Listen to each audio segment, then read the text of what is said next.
नमस्कार। Campus house of education गया YouTube channel में आपका स्वागत है।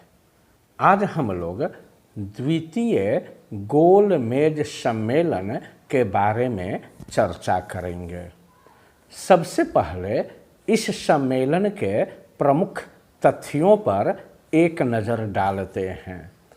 द्वितीय गोल मेज सम्मेलन का प्रारंभ 7 सितंबर 1931 को हुआ। इसकी समाप्ति दिसंबर 1931 को हुआ। यह सम्मेलन भी वहीं हुआ जहां प्रथम गोल मेज सम्मेलन हुआ था, अर्थात सेंट जेम्स पैलेस लंदन में हुआ। द्वितीय गोल मेज सम्मेलन के समय भी ब्रिटेन के प्रधानमंत्री रैमजे मैकडोनाल्ड थे। रैमजे मैकडोनाल्ड तीनों ही गोल मेज सम्मेलन के समय ब्रिटेन के प्रधानमंत्री थे। रैमजे मैकडोनाल्ड की दो प्रमुख पुस्तक है, पहला भारत का जागरण और दूसरा गवर्नमेंट ऑफ इंडिया। इस सम्मेलन के समय ब्रिटिश सम्राट जॉर्ज पंचम थे और इस सम्मेलन का अध्यक्ष रैमजे मैकडोनाल्ड थे। इसका उद्घाटन जो किए थे वो जॉर्ज पंचम। इस समय वायसराय लॉर्ड विलिंगटन हो गए थे। प्रथम गोल मेज सम्मेलन में लॉर्ड इरविन वायसराय थे, लेकिन द्वितीय गोल मेज सम्मेलन में लॉर्ड विलिंगटन वायसराय बने और भारत का गृह सचिव सैमुअल होर को बनाया गया था। सैमुअल होर भारत के गृह सचिव थे।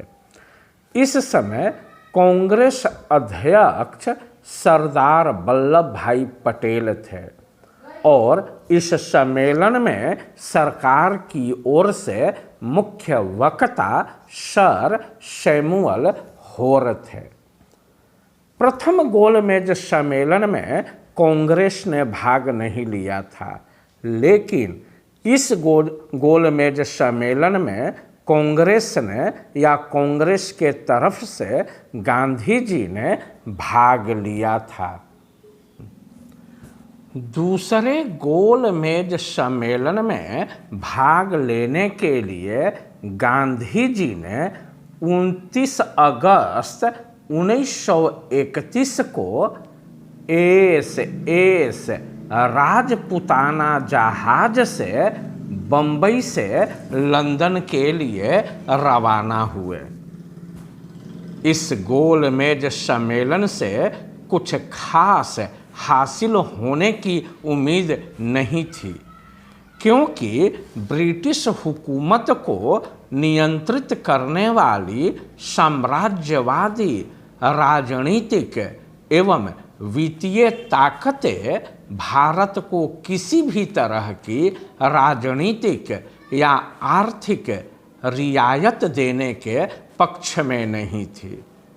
इन्हें डर था कि इन रियायतों के चलते कहीं भारत उनके हाथ से निकल न जाए। दक्षिणपंथी खेमे के नेता चर्चिल ब्रिटिश हुकूमत से इस बात के लिए सख्त नाराज थे कि वे देशद्रोही फकीर को बराबरी का दर्जा देकर उससे बात कर रही है। चर्चिल ने गांधी को देशद्रोही फकीर कहा। उन्होंने इसका विरोध किया और भारत के लिए एक सख्त हुकूमत की मांग की। दक्षिणपंथी दैनिक मेल ने घोषणा की कि भारत के बिना ब्रितानी राष्ट्रमंडल के टुकड़े टुकड़े हो जाएंगे। व्यावसायिक, आर्थिक, राजनीतिक एवं भौगोलिक दृष्टि से यह हमारी सबसे बड़ी शाही पूंजी है।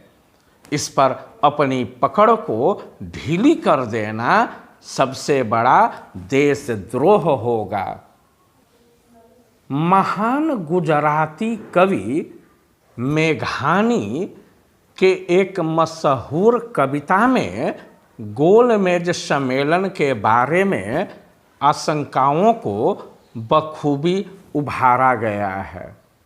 कहा जाता है कि जब गांधी जी मुंबई से एस राजपुताना जहाज से लंदन के लिए रवाना होने वाले थे, तो लंदन रवाना होने से पूर्व संध्या पर गुजराती कवि मेघानी ने एक गीत गाया था। उसकी पहली पंक्ति थी, छेलो कटोरो जहरानो आ पी जाओ बापू, अर्थात बापू जहर की आखिरी घूंट भी पी जाओ। खुद गांधी जी ने भी कहा था, मैं जानता हूं कि लंदन में मुझे क्या हासिल होने वाला है। इस बात की पूरी आशंका है कि मैं वहां से खाली हाथ ही लौटूंगा। द्वितीय गोलमेज सम्मेलन में ये सारे प्रतिनिधि भाग लिए थे। हालांकि गोलमेज सम्मेलन में भाग लेने वाले भारतीय प्रतिनिधिमंडल में कुछ एक को छोड़कर ज़्यादातर प्रतिनिधि अंग्रेजी हुकूमत के चमचे, जातिवादी, सुविधाभोगी, अवसरवादी, बड़े जमींदार और राजाओं महाराजाओं के प्रतिनिधि थे। इन्हें सरकार ने ही चुना था। मकसद था कि हर मौके पर इन चमचों के माध्यम से गांधी जी को परास्त किया जाए। इनके चयन के पीछे अंग्रेजी हुकूमत का तर्क था कि कांग्रेस हिंदुस्तान के सभी वर्गों का प्रतिनिधित्व नहीं करती है। द्वितीय गोलमेज सम्मेलन में जो लोग शामिल हुए उसमें अंबेडकर साहब तो थे ही। अंबेडकर साहब तीनों ही गोलमेज सम्मेलन में शामिल हुए। इसके अलावे गांधी जी जो कांग्रेस के प्रतिनिधि के रूप में थे, मदन मोहन मालवीय जो व्यक्तिगत रूप से इंग्लैंड गए हुए थे और शामिल हुए, सरोजनी नायडू, एनी बेसेंट ये भी व्यक्तिगत रूप से इंग्लैंड गई हुई थी, अली इमाम, मोहम्मद इकबाल, सारे जहां से अच्छा हिंदोस्तां हमारा इन्हीं का लिखा हुआ है, D Birla A federation of Indian chambers of commerce के प्रतिनिधि के रूप में शामिल हुए थे, एस के दत्त इत्यादि इस सम्मेलन में शामिल हुए। द्वितीय गोलमेज सम्मेलन सांप्रदायिक समस्या पर विवाद के कारण पूर्णतः निष्फल रहा।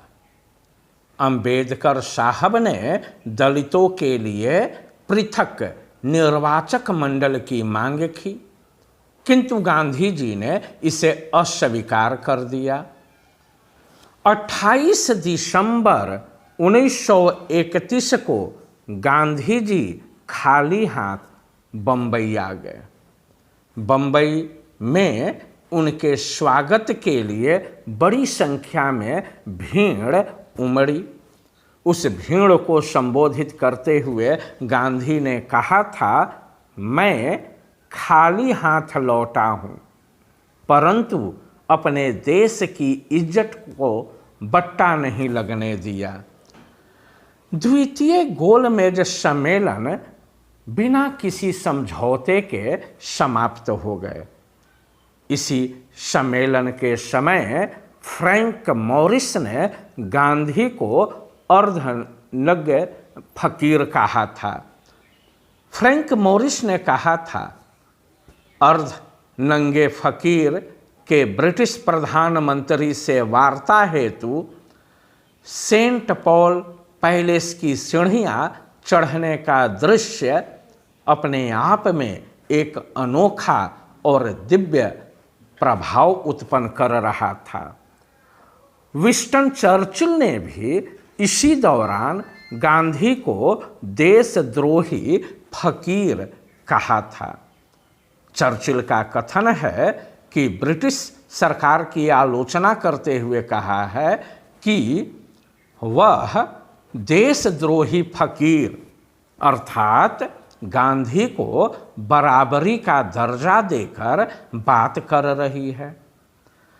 लंदन से वापस आने के बाद गांधी जी ने आशा व्यक्त की थी कि अब नए आंदोलन की आवश्यकता नहीं पड़ेगी, किंतु सरकार ने अपनी दमनात्मक नीति पुनः शुरू कर दी। गांधी इरविन समझौते को दफन कर दिया। गांधी जी ने वायसराय से मिलना चाहा, लेकिन वायसराय ने मिलने से इनकार कर दिया।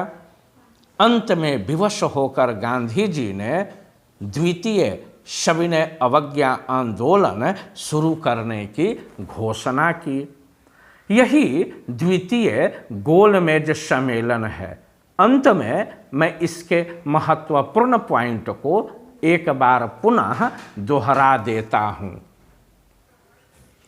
द्वितीय गोलमेज सम्मेलन का प्रारंभ समय 7 सितंबर 1931, समाप्ति दिसंबर 1931, स्थान सेंट जेम्स पैलेस लंदन, प्रधानमंत्री रैमजे मैकडोनाल्ड, ब्रिटिश सम्राट जॉर्ज पंचम, सम्मेलन का अध्यक्ष रैमजे मैकडोनाल्ड, उद्घाटनकर्ता जॉर्ज पंचम, वायसराय लॉर्ड विलिंगटन, भारत का गृह सचिव सैमुअल होर, कांग्रेस अध्यक्ष सरदार वल्लभ भाई पटेल, सरकार की ओर से मुख्य वक्ता सर सैमुअल होर, गांधी जी किस जहाज से गए, एस राजपूताना, बंबई से कब प्रस्थान किए, 29 अगस्त 1931, गांधी जी कब वापस लौटे, 28 दिसंबर 1931। यही द्वितीय गोलमेज सम्मेलन से संबंधित प्रमुख तथ्य है। उम्मीद है आपको समझ में आ गया होगा। धन्यवाद।